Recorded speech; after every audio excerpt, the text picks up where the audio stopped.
Welcome to Beyond the Ballot AZ. I'm your host, Tom Collins, Executive Director of Arizona Citizens Clean Elections Commission. And I'm Gina Roberts, Voter Education Director for Clean Elections. Today we're talking about election law with one of the country's leading election law experts who's right here in Arizona. And we're going to learn why fast is not always an indicator of integrity in elections.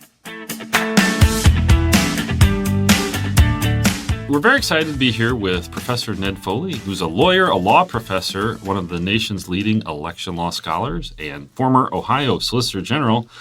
Ned, thanks for joining Beyond the Ballot AZ. It's great to be with you.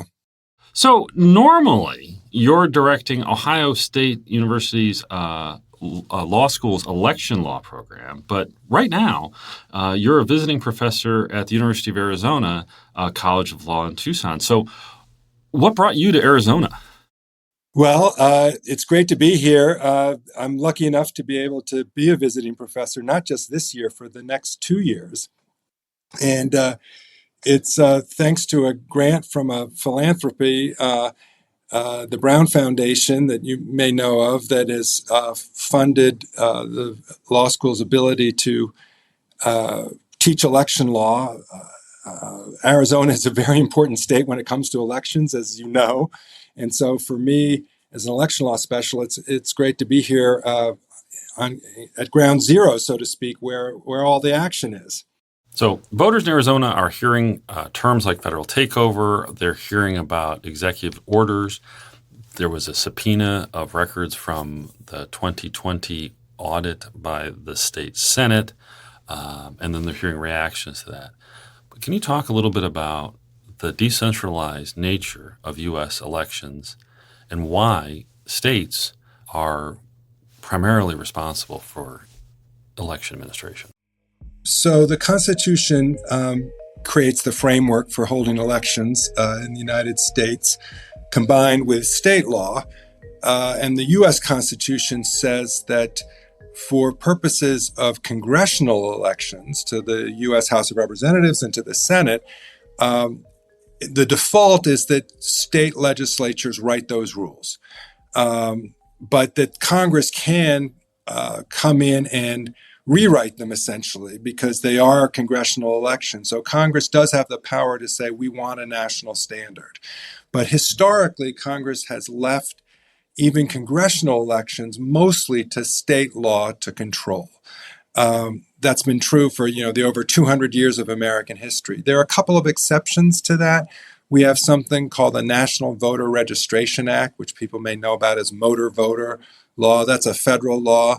There's federal rules for overseas and military absentee ballots, for example. But by and large, Congress has said, we'll let states handle it.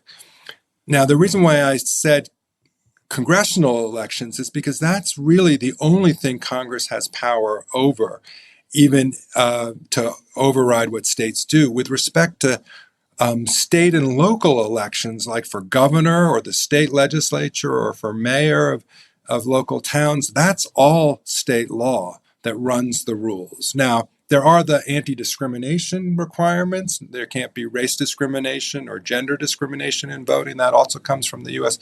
Constitution. But basically, things about absentee ballots or early voting or those sorts of things for state and local races, that's all state law. And then finally, presidential elections are so complicated in America. Believe it or not, there's a fight over whether or not Congress can write rules for presidential elections, or again, that's something that states are entirely in control of in our complicated electoral college system. So, fun fact, since you mentioned the motor voter law, Arizona was actually the first state in the country to implement online voter registration. So just like to throw out that kudos for our state whenever we can. But let's talk early ballots, because here in Arizona, about 80% of our voters, they choose to vote an early ballot. And those ballots, because they're going out to the voter's home, they're being mailed out to them, and they can return those a variety of ways. Ultimately, though, each ballot that comes back to the county, it has to be processed. And so depending on, the time it takes to process those ballots, and what I mean by process is verifying the identity of the voter, verifying this is a legitimate ballot that can be cast in this actual election. election results can sometimes take a few days to come out after Election Day, especially when we have a large amount of voters who choose to drop off their ballot at the polls on Election Day. Now, you've written about the impact of that count before, but can you talk about why margins can move in the days following the election? Sure. Yes, I wish that this wasn't a subject of controversy because it should be well understood and straightforward. Voters cast their votes, and then the votes have to be counted. And sometimes it takes a little while to count the votes. It doesn't mean that there's a problem or that the votes are invalid.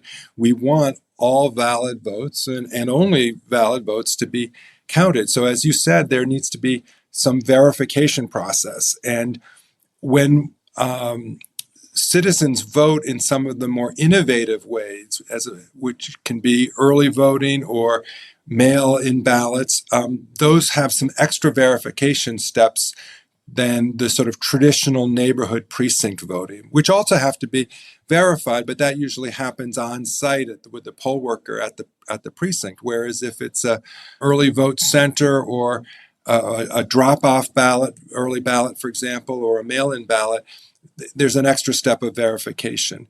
And so we have something all around the country, we have something called the canvassing period, which is the term is canvassing of the election returns, where that's when election officials tabulate results and verify the accuracy of initial vote tallies. And there never is a certification of a winner in an election until that canvassing process is complete.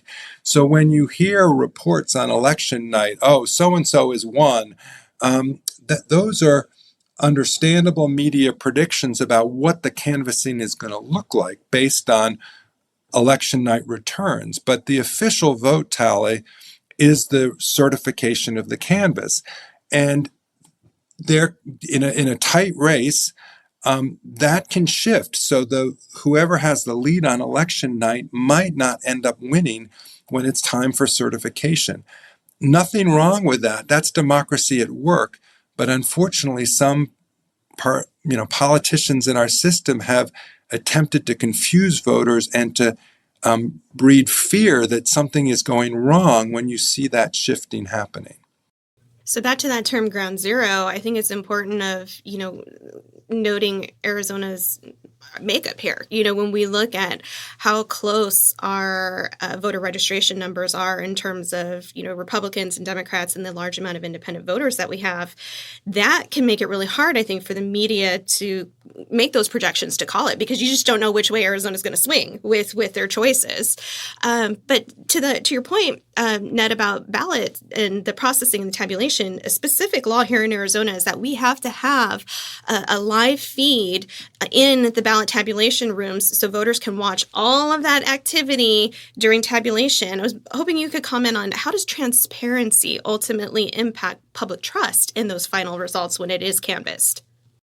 Democracy is about we the people, and so we the people have to understand the process and trust the process, and that requires us to be able to view the process, both us as voters, but also our representatives, whether that's journalists or political parties, because we're associated with political parties. Sort of everybody should be able to have an eye on the system and therefore know that it's working properly. So I think it's a really great thing that Arizona has as the robust transparency rules. And I had the opportunity with my election law class here at the university to go down to the elections department in Pima County and to watch how this is done. And that was really a great experience. It was great for me. It was great for the students. And I gather those kind of public tours are available for members of the public. And I would encourage folks to take advantage of that opportunity, because when you see you can see the process at work with full transparency. There are windows there where you can go kind of to the public viewing space and just watch the process operating. And you can see where the video cameras are that produce those video feeds that you're talking about. So I think the more citizens know about the process, the more I think they would have faith in it. I think that's right. I mean, we had a presentation from Thad Kauser about his looking at Maricopa County doing that, and it has a measurable impact on people who go in, what their views are going into having that kind of tour, and what their views are coming out of it in terms of how that information and the transparency of it, and spending time looking at the actual facility really does change people's perspective on it.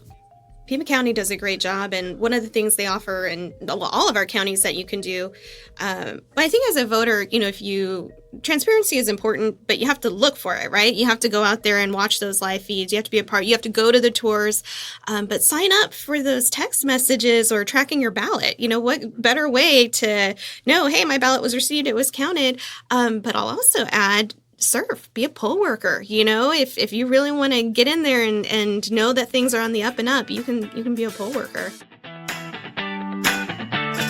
Thanks for listening to Beyond the Ballot AZ. I'm Gina Roberts. And I'm Tom Collins. We'll see you next week.